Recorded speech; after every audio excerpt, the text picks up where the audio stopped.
अमित शाह और मुख्यमंत्री नीतीश कुमार ने सीतामढ़ी के पुनौरा धाम में माता सीता के मंदिर का भूमि पूजन किया। पौराणिक मान्यताओं में पुनौरा धाम को माता सीता का जन्म स्थान माना जाता है। इसीलिए यहां अयोध्या के राम मंदिर की तरह करीब 890 करोड़ रुपए की लागत से मां सीता का भव्य मंदिर बनाया जा रहा है। इस मंदिर के शिलान्यास के बाद अमित शाह ने कहा, सीतामढ़ी में यह मंदिर मिथिलांचल के भाग्योदय की शुरुआत है। जिस तरह पूरी दुनिया से अयोध्या में श्रद्धालु रामलला के दर्शन करने आते हैं, उसी तरह सीतामढ़ी में करोड़ों श्रद्धालु आएंगे, लोगों को रोजगार मिलेगा। और इसके बाद अमित शाह ने कहा कि आरजेडी के लोग उनसे पूछते हैं कि उनकी सरकार ने मिथिलांचल के लिए क्या किया, इसलिए वो सारा हिसाब किताब लेकर आए हैं। लेकिन लालू और तेजस्वी यादव हिम्मत है तो वो पुनौरा धाम आए और मिथिलांचल के लिए किए गए कामों का हिसाब दें।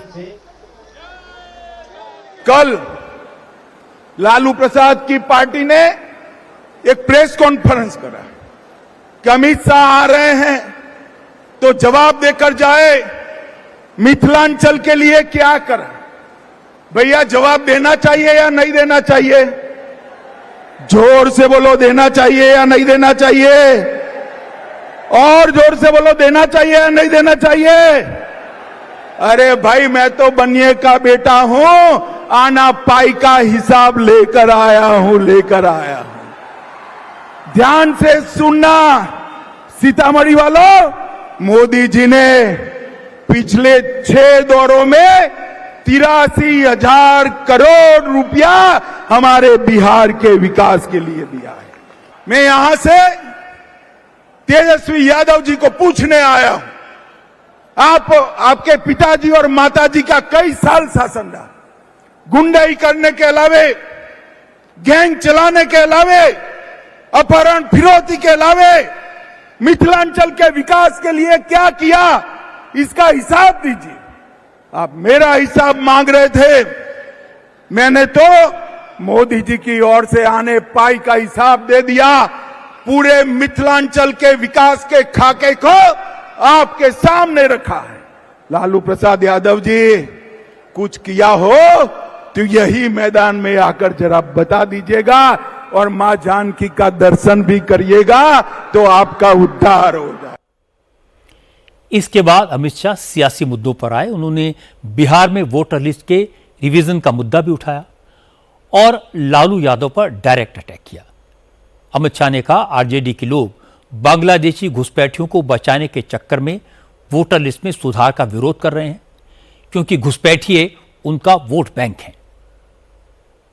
मैं यहां आया उसके पहले पूरे अखबार भरे पड़े हैं कि एसआईआर होना चाहिए या नहीं होना चाहिए। मगर मैं तो जनता को पूछना चाहता हूं, भैया घुसपैठिए को मतदाता सूची से निकालना चाहिए या नहीं निकालना चाहिए?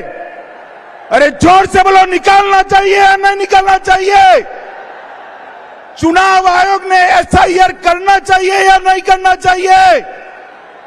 अरे मुझे बताए लालू प्रसाद जी, किसको बचाना चाहते हो?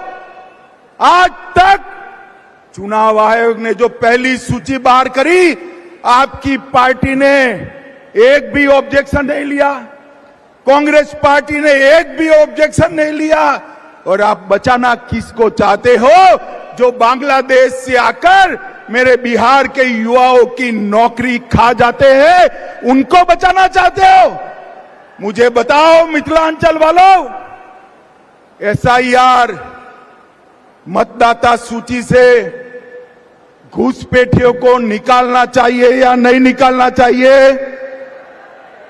स्पष्ट संदेश दीजिए लालू एंड कंपनी को।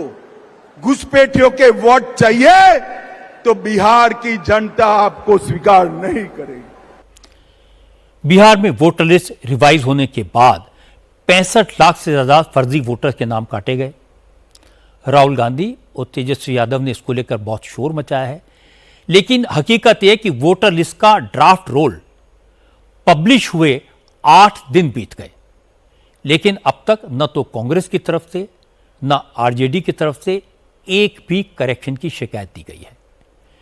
तेजस्वी यादव खुद दो दो वोटर कार्ड के चक्कर में फंस गए हैं। उनके दो दो वोटर कार्ड सामने आए, लेकिन 3 बार नोटिस भेजने के बाद भी तेजस्वी ने अब तक दूसरा वोटर कार्ड चुनाव आयोग को सबमिट नहीं किया है और ना ही इलेक्शन कमीशन के नोटिस को जवाब दिया है। इससे बात तो क्लियर है कि वोटर लिस्ट के रिवीजन का विरोध दिखावा है, इरादा कुछ और है। इसीलिए अमित शाह ने कहा क्या वोटर लिस्ट में रिवीजन का विरोध करके लालू और तेजस्वी बांग्लादेशी घुसपैठियों को बचाना चाहते हैं।